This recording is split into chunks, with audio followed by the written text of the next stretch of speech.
P&o Azura.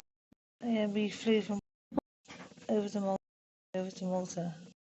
Here, different countries, obviously. I can't find anything.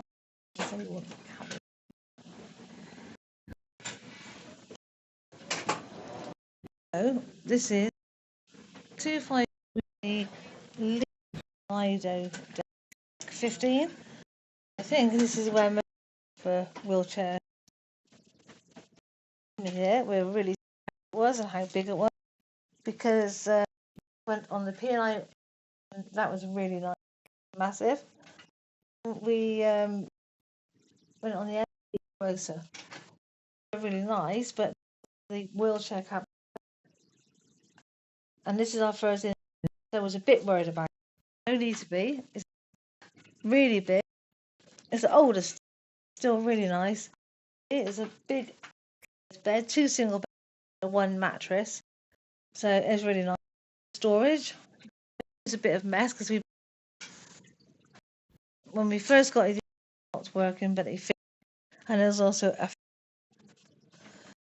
so loads and a fridge, right? We didn't.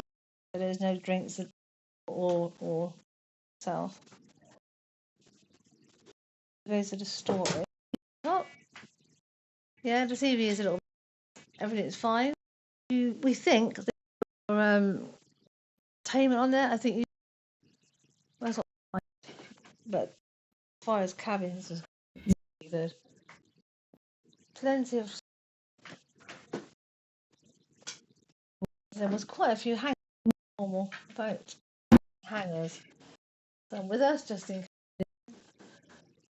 If you want it again, it's at the top. Obviously, we had. And the cabin, the port cabin. The only thing that is, say, the sink is down, which is a little bit hard, but it's plenty of storage. You get a big folds up, but it is.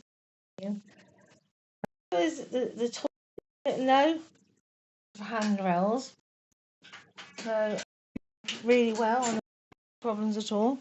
If you would like us to send all the accessories on the. So this is the P. Please let me know. Like and describe it. But I don't anything, especially the ins and 255.